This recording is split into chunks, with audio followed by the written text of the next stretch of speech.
be able to protect those who are not with you in parliament. Within parliament.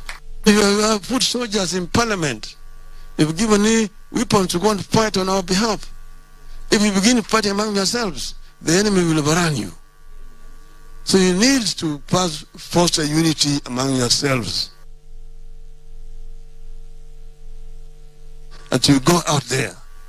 If you don't get this, be happy that somebody else has gotten it. And if you do not do it properly, we'll come and again it will change. We'll change again.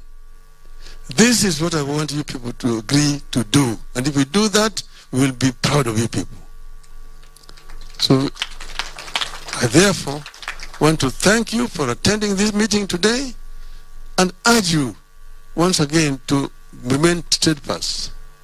Be frank and talk to each other freely as you bond and become one unit of Azimio la Umoja. Thank you. Thank you very much, ladies and gentlemen. Azimio. Azimio. Azimio. Azimio. Asanteni sana. All right, before we go into business, we want to take you back to Athi River. Currently speaking is Raila Odinga at the Azimio la Umoja parliamentary group meeting. Let's take a listen. It's a very old, tested tactic in the military that you divide them so that they become weak and then you can be able to rule them. So if you do not bond and become united, you're going to be ruled throughout the life of this parliament.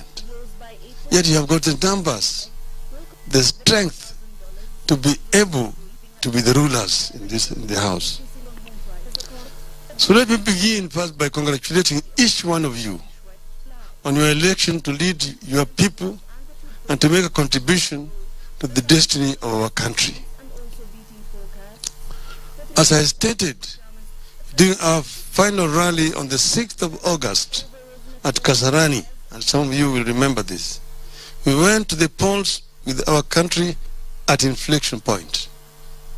I stated then that either something very good will happen or something terrible would happen. I said we had a choice of the promised land, but the land of bondage was also within sight, and the pharaohs was refusing to let our people go. As we gather here, that reality is with us. We have had the worst election since the return of multi-party politics in our country. At the presidential level, it is not possible to tell whether we had elections at all.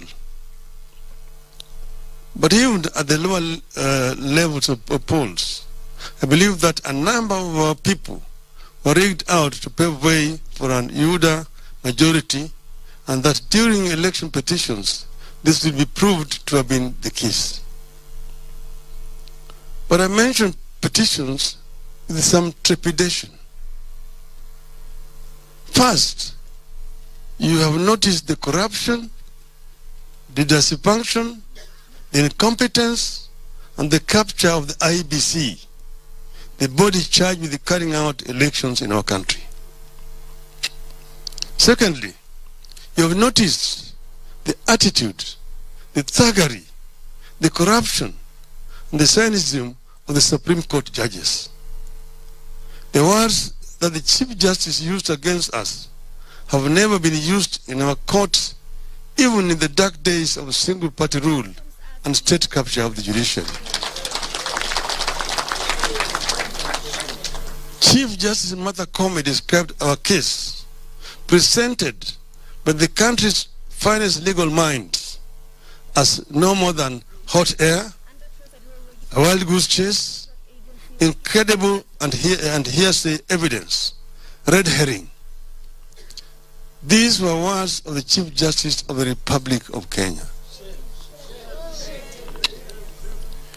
It is my experience that whenever judges resort to insults on litigants and advocates, it is the result of a disturbed conscience.